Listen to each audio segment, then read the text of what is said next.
Hello नमस्ते welcome to my channel. I hope हजुरहरू सन्चै हुनुहुन्छ होला। हामी पनि एकदम ठिक छौँ। हामी चाहिँ अहिले जर्मनीमा छौँ र म 39 विक्स रनिङ प्रेग्नेन्ट छु। This is my second pregnancy. अनि अब चाहिँ जुनै टाइम पनि म हस्पिटल जानुपर्ने हुनसक्छ। सो मैले चाहिँ हस्पिटल ब्याग अझैसम्म पनि रेडी गरिसकेको छैन। अनि आज चाहिँ हामी सँगै मिलेर मेरो हस्पिटल ब्याग रेडी गर्नेछौँ।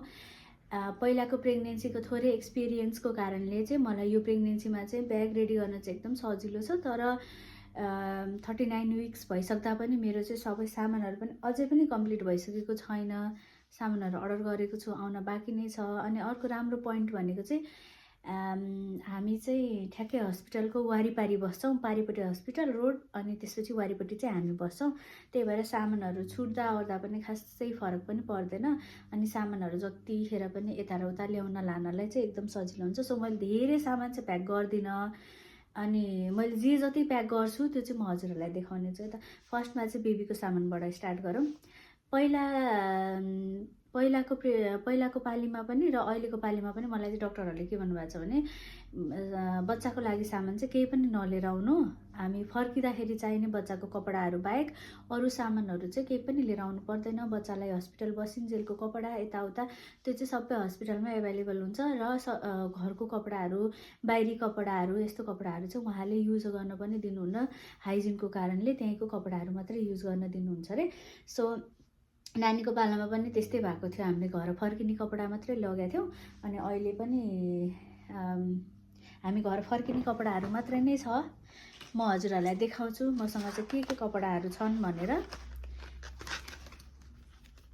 यो चाहिँ बेबीको एउटा सेट हो। म चाहिँ दुईवटा सेट लिएर जान्छु, किनभने एउटा सेटमा चाहिँ अब ब्रेस्ट फिडिङ गराउँदा भमिट होला, फर्किने बेलामा सुआचीहरू लिक पनि हुन सक्नुहुन्छ। सो म चाहिँ दुईवटा सेट लान्छु। यो सेटमा चाहिँ म के छ हजुरहरूलाई देखाउँछु है त। सेटमा रहेको छ, यो सेटमा चाहिँ रहेको छ एउटा बडी, अनि सँगै यसमा चाहिँ हातमा लगाउनलाई पन्जा, बच्चालाई एकदम चिसो हुन्छ सो पन्जा। अनि अर्को छ यो पनि कति क्युटवाला छ। यो सबै मेरो गिफ्ट आएको हो। अनि मलाई चाहिँ मेरो साथीले यही कपडा नै फर्स्टचोटि लगाउँदाखेरि चाहिँ लगाइदिनु भनेको भएर चाहिँ म यही नै लान्छु। र यसमा चाहिँ अर्को भनेको यो रहेछ। अरू चाहिँ यति तिनवटा मात्रै रहेछ यसमा चाहिँ। अनि त्यसपछि अर्को सेट छ मसँग, फेरि अर्को सेट छ। तर यो मात्रै पनि लगाइँदैन, किनभने एकदम जाडो छ नि त यहाँ।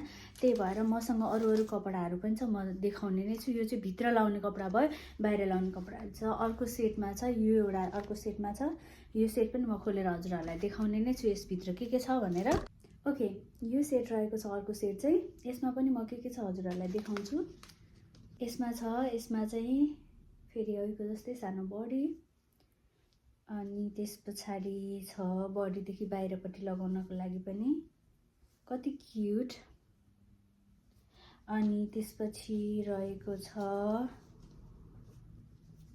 अर्को, यो अघि पनि मैले देखाइसकेको थिएँ, अर्को सेटमा पनि छ। यो सेटमा पनि दुईवटा भयो।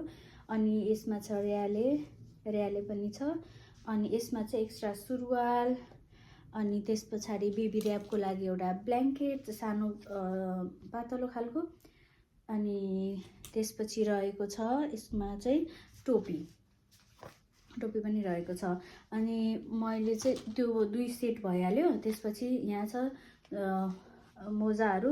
यसबाट पनि म जम्मा दुई सेट मात्रै लिएर जान्छु, किनभने यो धेरै मोजाहरू उहाँ चाहिँदैन। यसमा चाहिँ 6 सेट मलाई चाहिँदैन। बाँकीको मोजा अनि पन्जा सबै घरमै छ। अरू पन्जाहरूसँगै यो पनि म त्यही यहीँ घरमै राख्छु। 2 सेट मात्रै लिएर जान्छु। अनि त्यसपछि हस्पिटलबाट आउँदाखेरि त अब जाडो हुन्छ यहाँ त। अहिले डिसेम्बर चलिरहेछ। डिसेम्बरमा चाहिँ एकदम चिसो। अनि बच्चालाई यो बाक्लो ज्याकेट उसको लागि, यो चाहिँ खासमा भन्ने हो भने उसको दिदीको ज्याकेट हो। अनि उसको दिदीको कपडाहरू पनि यति धेरै कपडाहरू छ जुन चाहिँ उसलाई युज हुन्छ। त्यही भएर मैले चाहिँ कति सामानहरू किनेको छु भने कति सामानहरू चाहिँ पहिलाकै नानीको रियुज गर्छु, किनकि एकदम राम्रो कपडाहरू छ, तिनीहरू फाल्न पनि माया लाग्छ। सो यहाँ चाहिँ अर्को एउटा ब्ल्याङ्केट छ न्यानो, एकदम चिसो हुने भएको भएर चाहिँ एक्स्ट्रा ब्ल्याङ्केट यो हालेको छु। अनि यो पनि बेबीलाई र्याप गर्ने नै हो।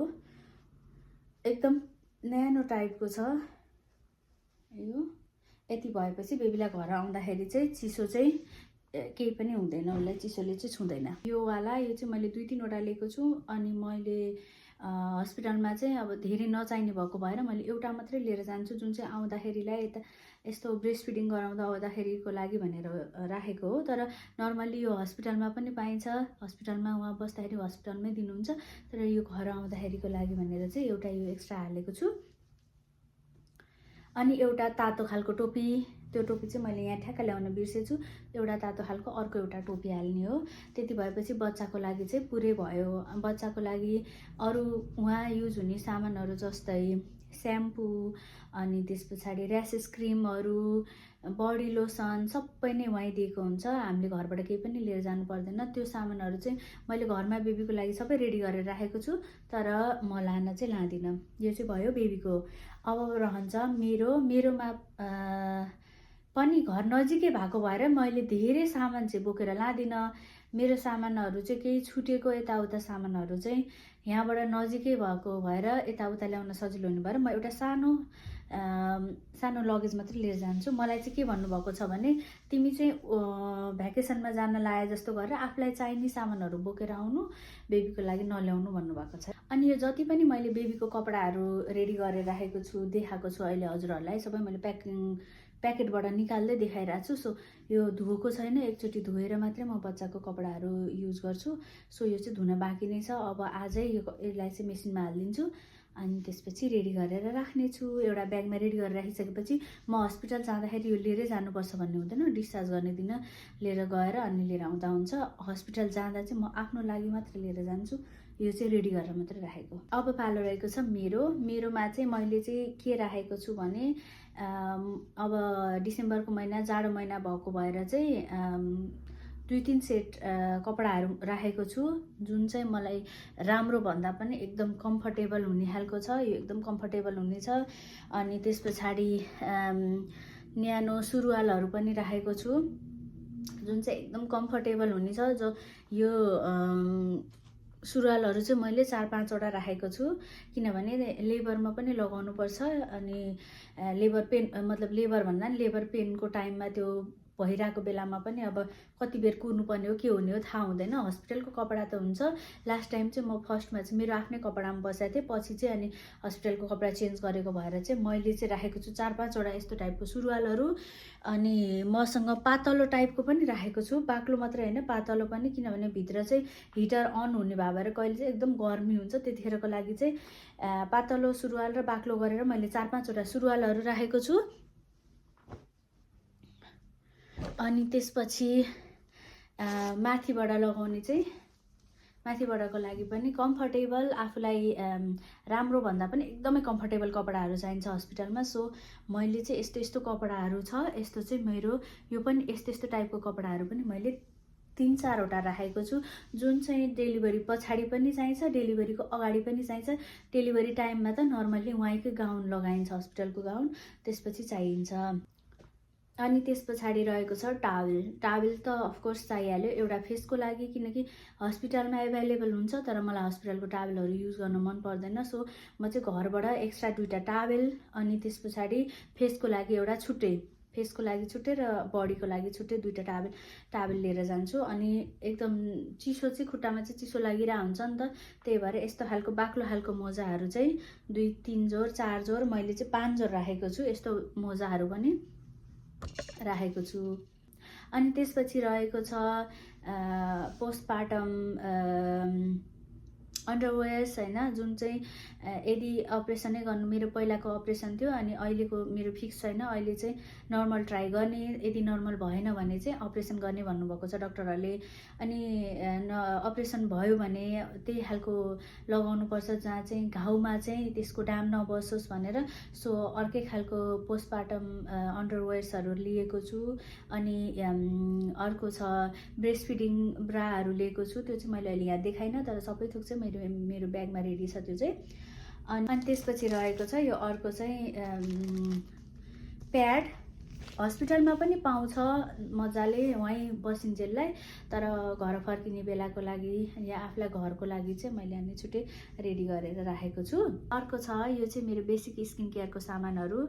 यसमा चाहिँ मैले के राखेको छु भने मैले लगाउने डेली युज गर्ने मोइस्चराइजिङ क्रिम, सेरम, अनि त्यस पछाडि सन्सक्रिम राखेको छु। अनि हजुरहरूले अनि लिप बाम एकदमै इम्पोर्टेन्ट भनेको लिप बाम। लिप यति धेरै सुक्खा हुन्छ, अनि त्यसपछि यसमा चाहिँ लिप बाम पनि छ अर्को चाहिँ।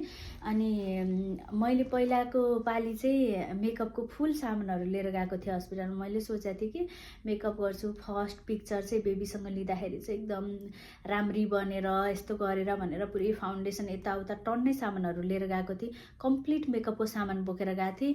तर के भयो, इन रियालिटी चाहिँ मैले त्यसमा केही पनि युज गरिनँ, गर्न सक्ने कन्डिसनमै थिइनँ। मेरो इमर्जेन्सी अपरेसन थियो, त्यसपछि मेरो हालत एकदम खराब थियो। सो मैले चाहिँ केही पनि युज गरेको थिइनँ। त्यही भएर यो पालि चाहिँ म मेकअपको सामानहरू केही पनि लिएर जाँदिनँ।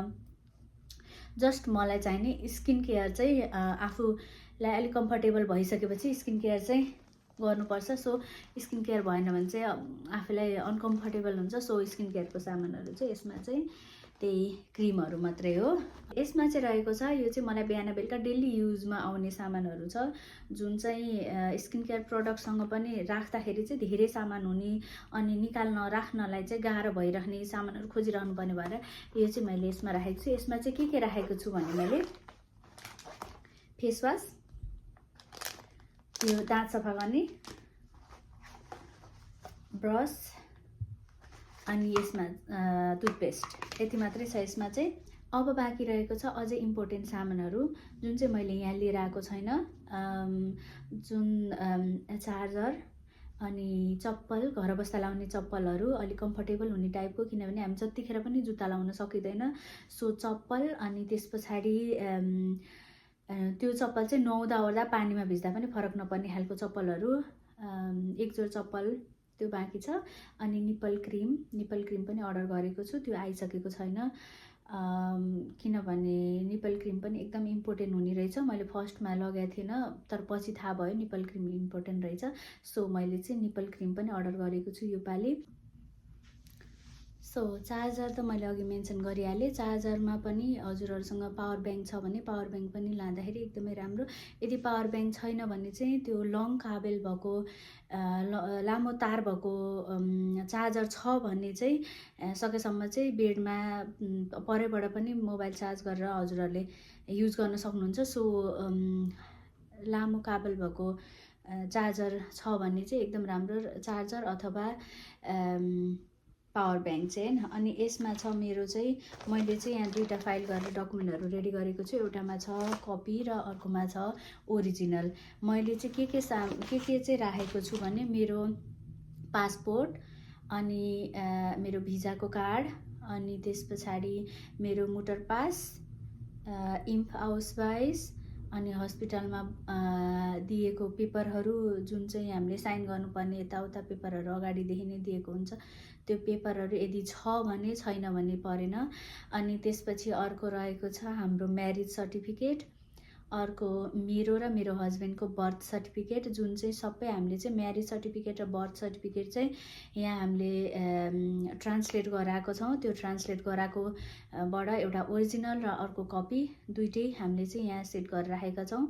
अनि त्यस पछाडि हजुरहरूसँग कुन डकुमेन्टहरू चाहिन्छ, नर्मली हस्पिटलहरूले पनि भनिराखेको हुन्छ कि यो डकुमेन्ट लिएर आउनु भनेर। कुनै हस्पिटलले चाहिँ बच्चा जन्मिसकेपछि उनीहरू आफैले स्ट्यान्डर्ड आममा चाहिँ आनमेल्डुङ गरिदिँदो रहेछन् भने, कुनैले चाहिँ आफैले गर्नुपर्छ। जहाँ म जानेवाला छु त्यहाँ चाहिँ हामी आफैले गर्नुपर्छ। त्यहाँबाट चाहिँ हामीलाई गेबुर्ज बेसाइनिगुङ दिनुहुन्छ, त्यो बेसाइनिगुङ र प्लस हामीसँग भएको जुन डकुमेन्टहरू भने मैले भिजाको, अनि पासपोर्टको, अनि त्यस पछाडि गएर यो म्यारिज सर्टिफिकेट, बर्थ सर्टिफिकेट, हामी दुवैजना हस्बेन्ड वाइफको, त्यो सबै लिएर गएर चाहिँ हामीले बच्चाको चाहिँ बर्थ सर्टिफिकेट बनाउनु पर्ने हुन्छ। बच्चाको बर्थ सर्टिफिकेट नभइकन चाहिँ अरू कुनै पनि एल्टन गेल्ड, किन्डरगेल स्टेलर अथवा बच्चाको भिजा, पासपोर्ट जे एप्लाई गर्नुहुन्छ त्यसको लागि चाहिँ बच्चाको गेबुर्ज वरकुण्ड नभइकन केही पनि हुँदैन। सो एकदम इम्पोर्टेन्ट हुन्छ। सकेसम्म हस्पिटलमा हुँदाखेरि नै बच्चाको गेबु चुगर कुण्डको लागि चाहिँ प्यारेन्ट गरेको राम्रो। सो हामीले चाहिँ सबै डकुमेन्ट्सहरू चाहिँ जुन जुन हामीलाई याद छ अनि जुन डकुमेन्ट चाहिँ हामीलाई हस्पिटलबाट भन्नुभएको छ त्यो डकुमेन्टहरू चाहिँ मैले चाहिँ यसरी रेडी गरेको छु। त्यस पछाडि बाँकी रहन्छ स्न्याक्सहरू। हस्पिटलमा खाना त दिनुहुन्छ उहाँहरूले, खाना दिए पनि तर त्यो खानाहरू चाहिँ कस्तो भने हाम्रो टाइपको खानाहरू हुँदैन। सो हामीलाई चाहिँ अर्को घरको केही खाऊँ भन्ने टाइपको हुँदाखेरि स्न्याक्सहरू हाल्ने छु। सबै रेडी छ। स्न्याक्समा चाहिँ अब हजुरहरूलाई जे मनपर्छ त्यो हाल्न सक्नुहुन्छ। कसैलाई अब नट्सहरू मनपर्छ अनि आफूलाई मात्रै नभएर आफ्नो पार्टनरको लागि जो हस्पिटलमा बस्न सक्नुहुन्छ। जस्तै मेरो केसमा मेरो हस्बेन्ड सकेसम्म मसँग हस्पिटलमै बस्ने प्लान छ। सो हस्पिटलमा बस्दाखेरि उहाँको लागि खानेकुरा प्लस मेरो लागि होइन, अनि स्न्याक्सहरू यताउता फलफुल त्यो चाहिँ लानेछौँ हामीले। अनि यदि हजुरहरू हस्पिटलबाट टाढा रहनु भएको छ भने चाहिँ हजुरहरूले चाहिँ हस्बेन्डको लागि या आफ्नो पार्टनर जो हजुरहरूसँग बस्न सक्नुहुन्छ उहाँहरूको लागि पनि कपडाहरू अगाडि नै रेडी गरेर राख्दा राम्रो। टाढाको बाटो छ भने मेरो नजिक छ, हस्पिटलमा दिनभरि बसे पनि राति चाहिँ घरमै आउनुपर्छ, किनभने हाम्रो सानो नानी छ। नानीको लागि एकजना प्यारेन्ट्स घरमा हुनैपर्छ। सो म चाहिँ उहाँको लागि कपडाहरू केही पनि रेडी गर्दिनँ, केही पनि चाहिँदैन उहाँको लागि। यदि त्यस्तो इनकेस चाहिहाल्यो भने पनि हामी हस्पिटल वारिएर पारियो हामीलाई जम्मा 2 मिनट पनि लाग्दैन घर आइपुग्नको लागि। घर आएर सामानहरू लिएर जान मिल्छ। अनि टाढा हुनुहुन्छ भने चाहिँ जाडोको लागि कपडाहरू अफकोर्स बेसिक हजुरहरू जसरी भ्याकेसन गर्न जाँदाखेरि सामानहरू चाहिन्छ त्यसै गरेर नै सामानहरू सबै रेडी गर्ने, आफूलाई चाहिने सामानहरू। अनि यदि मिल्छ भने फ्यामिली रुमहरू त्यस्तो छ भने अझै राम्रो। यदि टाढा बस्नुहुन्छ भने फ्यामिली रुमहरू पनि एभाइलेबल हुन्छ हस्पिटलमा, जुन चाहिँ आफूले एक्स्ट्रा पे गर्नुपर्ने हुन्छ अलिकति अमाउन्टमा। तर हामीलाई चाहिँ फ्यामिली रुम चाहिँदैन। नानीको पालामा चाहिँ अलिकति कम्प्लिकेसनहरू भएको भएर हामीलाई चाहिँ किन्डर स्ट्याचरमा राखेको थियो, जहाँ चाहिँ हामीलाई छुट्टै सेपरेट नै राखेको भएर चाहिँ फ्यामिली रुम पाएको थियौँ। अहिलेको केसमा चाहिँ हामीलाई फ्यामिली रुम नभए पनि फरक पर्दैन। यदि बच्चा र मलाई चाहिँ राम्रो भयो भने चाहिँ हामीलाई फ्यामिली रुम नेसेसरी हुँदैन, किनभने उहाँ बस्न पनि पाउनुहुन्न हस्पिटलमा। अनि त्यही भएर पर्दैन। अनि सामानहरू पनि त्यही अनुसारले मैले चाहिँ धेरै सामानहरू बोक्दिनँ। आफूलाई अझै पनि चाहिने सामानहरू हजुरले डेली बेसमा के युज गर्नुहुन्छ त्यो सामानहरू चाहिँ सबै आफ्नो लागि हजुरले प्याक गर्न सक्नुहुन्छ। अनि यदि मलाई पनि केही जरुरत टाइपको सामानहरू यो चाहिँ इम्पोर्टेन्ट हुनसक्छ है भन्ने सामानहरू जस्तो हजुरहरूलाई लाग्छ भने हजुरहरूले मलाई पनि सजेसन दिन सक्नुहुन्छ। अनि मैले पनि केही सिक्ने मौका पाउँछु। यो भिडियो बनाउनुको कारण चाहिँ एक चाहिँ भोलि पर्सि फ्युचरमा यदि कसैलाई इन्फर्मेसनहरू चाहियो, न्यू मम स्पेसल्ली न्यू ममहरू जुन चाहिँ मेरो पालामा चाहिँ मलाई चाहिँ मेरो साथीभाइ सबैमा नै मेरो बच्चा भएको थियो। सो मलाई कति कुराहरू थाहा थिएन। अनि भिडियोहरू हेरेको थिएँ, मैले पनि कति मान्छेको भिडियोहरू हेरेको थिएँ सुरुमा, तर मेरो इमर्जेन्सी भएको भएर मैले यसरी सामानहरू प्याकिङ गर्ने यस्तो गर्ने मौका पाएको थिएन। अनि अहिले चाहिँ म आफैलाई चाहिँ यदि राम्रो एउटा आफूलाई चाहिने खालको एउटा भिडियो भयो भने चाहिँ अरूको लागि पनि हुन्छ र आफ्नो लागि पनि भोलि पर्सि मेमोरीको लागि पनि यस्तो गरेर मैले सामान प्याक गरेको थिएँ भनेर चाहिँ आफ्नै लागि प्लस हजुरहरू यदि कसैलाई पनि इन्फर्मेसन चाहिएको छ र केही हदसम्म मेरो भिडियोले हजुरहरूलाई हेल्प हुन्छ भने झन् म आभारी हुने नै छु, खुसी नै हुनेछु। त्यसको लागि पनि मैले यो भिडियो बनाएको हो। Thank you. मेरो भिडियो लास्टसम्म हेरिदिनु भएकोमा धेरै धेरै धेरै धन्यवाद। अनि मेरो च्यानललाई हजुरहरूले सब्सक्राइब गर्नुभएको छैन भने प्लिज सब्सक्राइब माई च्यानल। अनि अरू पनि इन्फर्मेसनहरू हजुरहरूलाई चाहिएको छ, जस्तै किन्डरगेल कसरी गर्ने, एल्टनगेल कसरी ब्याङ्क गर्ने या अरू कुनै पनि इन्फर्मेसनहरू चाहिएको छ जुन चाहिँ मलाई थाहा छ भने हजुरहरूले कमेन्ट गर्न सक्नुहुन्छ। त्यसको पनि म छुट्टै भिडियो बनाउने नै छु यदि हजुरहरूलाई चाहिएको खण्डमा है। यस्तै भिडियोहरू लिएर आउने नै छु। त्यतिखेरसम्मको लागि स्वस्थ व्यस्त मस्त रहनुहोला अनि मेरो च्यानललाई सब्सक्राइब गर्न नभुल्नुहोला। Thank you. Bye bye. Love you.